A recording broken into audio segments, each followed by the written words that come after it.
नमस्कार साहेब, मी संतोष श्रीनिवास दळवी आणि हा माझा भाऊ हरीश श्रीनिवास दळवी. आम्ही दोघेही श्रीनिवास दळवींची मुलं. तुम्ही ज्यांच्याबरोबर ते जमिनीचं डील करताय, हा ते डील जरा समजून घ्यायचं होतं. नक्की काय डील दिलं तुम्ही? हा काय आहे जरा सांगा बरं, मला ते समजून घ्यायचं आहे. हा? आम्हाला ते समजून घ्यायचं हा, आहे. डील अगदी साधी आणि सरळ आहे. साधी आहे. सरळ आहे. होय, मार्केटमध्ये जो रेट चालू आहे ना, त्या रेट प्रमाणे मी ती जमीन विकत घेणार होतो. हा, पण तुमचे वडील फारच वेळ लावला त्यांनी, त्यामुळं मला या गोष्टीसाठी वेगळा विचार करावा लागतोय. डील पेक्षा कमी किमतीत मला ती जमीन ताब्यात घ्यावी लागेल. हो नाही नाही नाही नाही साहेब, असं नका करू. आम्हाला ती जमीन विकायचीच आहे. आणि तुम्हालाच विकायची हा, आहे. तुम्हालाच विकायची आहे. फक्त कसं आहे, माझ्याकडे जरा एक वेगळी ऑफर होती, म्हणजे त्यामध्ये आपल्या दोघांचाही फायदा आहे. हा. कसली ऑफर? आता तुम्ही ती जमीन अख्खी विकत घेणारच आहात, ती आम्हाला तुम्हालाच विकत द्यायची आहे. आणि तुम्ही तर तिथे रो हाऊसेसच बांधणार आहात ना. म्हणजे तशी आमची जमीन बऱ्यापैकी मोठी आहे, बरीच रो हाऊसेस बांधली जातील त्याच्यामध्ये.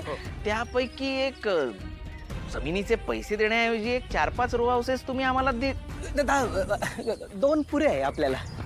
बरं, 2 रो हाऊसेस जर का तुम्ही आम्हाला दिलीत ना, तर तुम्हाला पैसेही द्यायला नकोत आणि आम्हाला घरही मिळतील. काय, दोघांचाही फायदा आहे नाही का? फायदा. ठीक आहे, मला ती जमीन पुन्हा एकदा बघावी लागेल. पण तुम्ही जर ही डील लगेच लॉक करत असाल तर मी निगोशिएशनसाठी तयार आहे. अहो, साहेब, अहो 100% ही डील लॉक होणार म्हणजे होणार. आणि तुम्ही म्हणताय ना, तशी जमीन तुम्ही एकदा बघून या, त्यानंतर आमच्याशी कॉन्टॅक्ट करा ना, आम्हाला फोन करा, है की नाही दादा? हा हा हा हा, म्हणजे तसा आमचा नंबर तर तुमच्याकडे आहेच ना. ठीक आहे, कळवतो मी तुम्हाला. थँक्यू. थँक्यू. म्हणजे ही डील लवकरात लवकर लॉक करून आपल्या दोघांच्याही फायद्यासाठी आपण पुन्हा भेटू. हा? पुन्हा भेटू. येतो. चल, सांगत होतो 4 घरं विचारूया.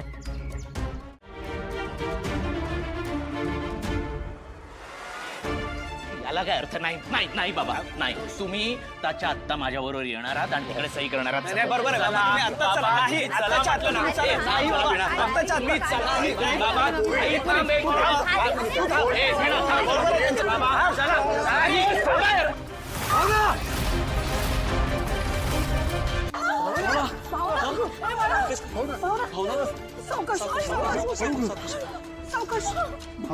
अरे देवा, इथे बस.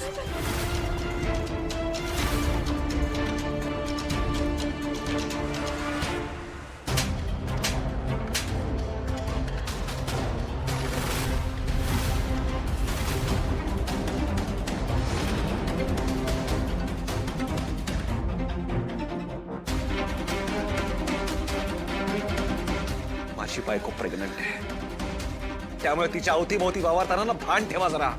आणि एक गोष्ट नीट लक्षात ठेवा, तुमच्यामुळे भावनाला किंवा आमच्या मुलाला काही झालं ना तर सोडणार नाही तुम्हाला. ए, तू माझ्याच घरात येऊन मलाच दमदाटी करतोयस? हा?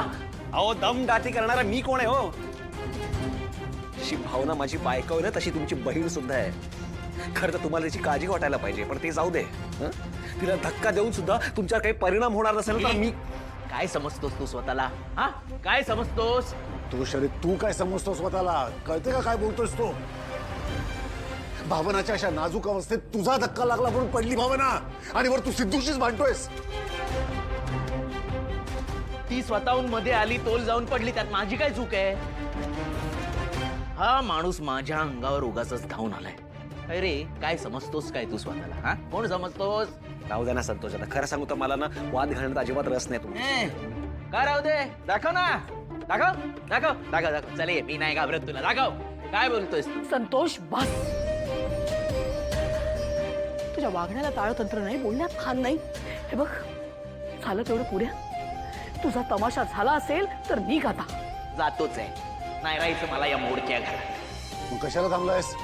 इकडनं निघत ताच्या आता.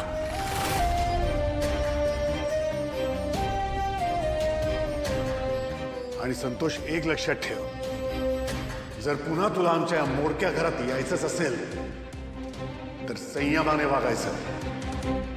ही अशी अरेरावीची भाषा चालणार नाही, लक्षात ठेव. आणि आता निघ इथनं. आणि ये तू परत जर का माझ्या अंगाला हात लावलास ना तर माघात पडेल. नीलांबरी, हे बघ इथलं सगळं आता आटोपलेलं आहे.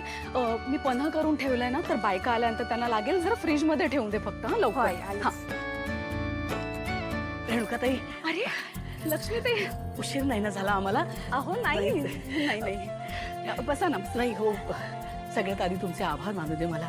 तुम्ही भावनासाठी, तिच्या होणाऱ्या बाळासाठी एवढं विष्णू सहस्त्रनामाचं पठण ठेवलंय.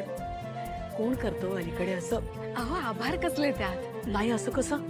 अहो छोटी गोष्ट नाहीये हे असं पठण घरात ठेवलं ना की या अशा अवस्थेत, म्हणजे गरोदर असताना जी आई होणार आहे ना तिचं मन प्रसन्न होतं, होणाऱ्या बाळावर पण चांगले संस्कार होतात. अगदी खरं आहे तुमचं. आमचे गुरुजीच म्हणाले की हे पठण ठेवा, आणि आमच्या भावनाला बरं वाटत असेल तर मग काय हरकत आहे ना, म्हणजे करायलाच पाहिजे तिच्यासाठी आपण, आणि आपल्याही कानावर 4 चांगल्या गोष्टी पडतात ना. अगदी बरोबर. आम्ही तसा घरच्या घरीच कार्यक्रम ठेवलाय. इथल्या काही बायका येतील जवळच्या. अहो घरच्या घरीच तयारी केलीये तुम्ही, पण किती छान केलीये सगळी तयारी. अगं ते काय, नेहमी असतेच तयारी. पण आमचे नेहमीचे डेकोरेटर काही आले नाहीत. त्यामुळे आम्ही आपलं घरच्या घरीच काय ते केलं. आरती आली असती तर जरा बरं वाटलं असतं. नाही तुम्ही बरोबर बोलताय, पण जरा सांभाळून घ्या.